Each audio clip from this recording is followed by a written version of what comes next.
Welcome back to America's Frontline, where we talk about some of the toughest issues plaguing Americans today. We have a special guest. He is a worldwide mixed martial arts icon and UFC champion, where he dominated with Brazilian Jiu-Jitsu. Welcome, Royce Gracie. How you doing, Royce? Thank you. How you doing, Royce? Life is good in my world.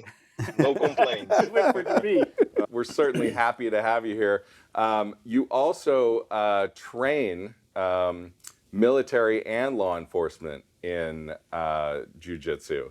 Yes, I try to help them as much as I can. Yeah, Royce, that's actually where we first met in San Antonio, Texas, and that's when we became the best friends ever. Back in 2012, you first met and you trained a lot of agencies there in San Antonio.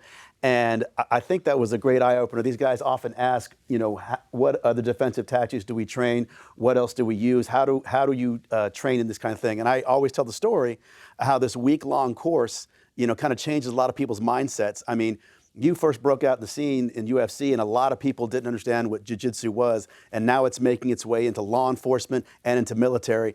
And can you just kind of tell me how you got into training the police and training the military? What segue was that? How did that happen for you? The same way for when I fought in the UFC, my father told me not to hurt my opponents.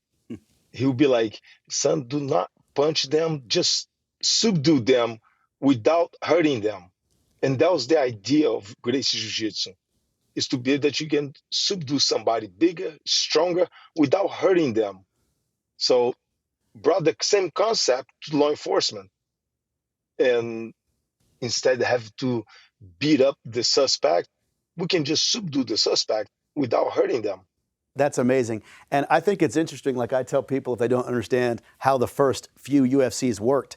I mean, you went into that, you're maybe 6 foot tall, and I think you fought at like maybe 180 pounds, and there was no weight class, right? I mean, am I correct? Or the first few UFCs were just, is that the right dimensions of where you were back then? The first UFC, there was no weight division, no time limit, no gloves, no rules.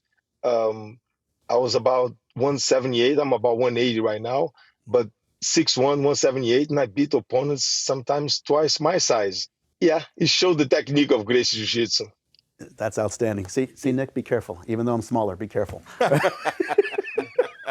Once you know what you're doing, it's easy. You just got to know what you're doing. There's the caveat, right? I remember the first UFCs just displaying the difference in the various techniques. You had karate, you had a lot of the striking type of disciplines. You had a lot of wrestling at first, and then you had jiu-jitsu. And jiu-jitsu kind of combined the various disciplines, and it was. I have to admit, I was coaching in Torrance when you were in Torrance, and to watch how you used the gi and everything to your advantage was an eye-opening experience for me. It was really fascinating at first, like you said, with no time. It was more like a trap, because the opponents will have to grab my gi, my shirt. If I don't have anything, if I don't have no shirt, they have nothing to grab. They would be punching me. Yeah. So instead of getting hit, I prefer their human instinct to go ahead and get a hold of me. So they'll get a hold of my gi, but at least their hands are occupied. They're not punching me. Yeah. That is brilliant. Outstanding.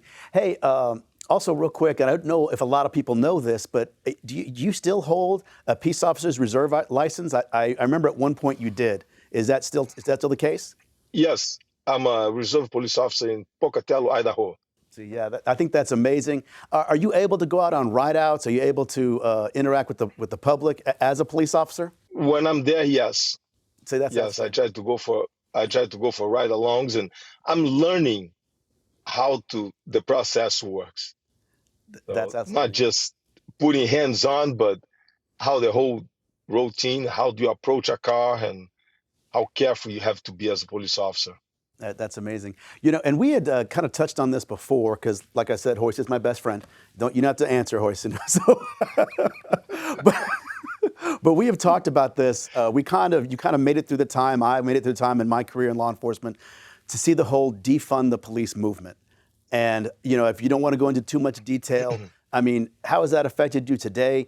Can you describe at least your take on the defund the police movement and what you think about it, and in a broad sense, what you think about that whole movement and what happened to law enforcement today. I come from Brazil. I've seen this happen. Does not end well. That's all I can say. Does not end well.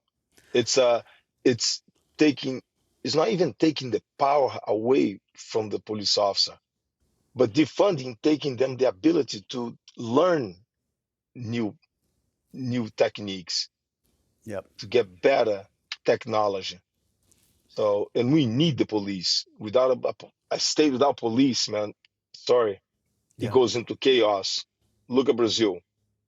Brazil, it's chaos because of that. It's very hard for the police to do their job. The government does not support them. Yeah, no, I think very well put. We all talk and feel the same way. Of course, having spent a career in law enforcement, I can say this with anything else, whether it's in business, whether it's in this studio, wherever it is.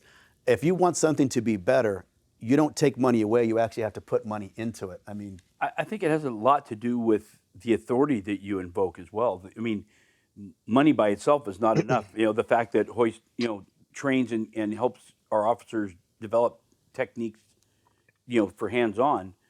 But unless an officer feels confident that the community is behind them, and that if they impose their authority, that they're going to be backed up, they're not going to, even if they're on duty, even if they've been trained, they're like, why put that risk if this is not a life-threatening situation? That's the only thing they're going to act on is life-threatening situation. These are good people that they understand life and death. Sure. But if it's just a misdemeanor, or if it's all the crimes, raiding a store, I think you just remove the entire incentive to do a good job. No police officer wake up in the morning thinking, you know what, today I'm going to go beat up somebody. I'm going to go choke somebody out. Today I'm going to arrest somebody. That's not the mentality.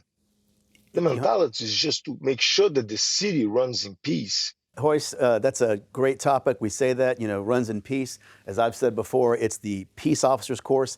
And, I tell people all the time when I tell a story about when I almost had to take a human life, and somebody there who's very well educated said to me, if only all police officers felt that way.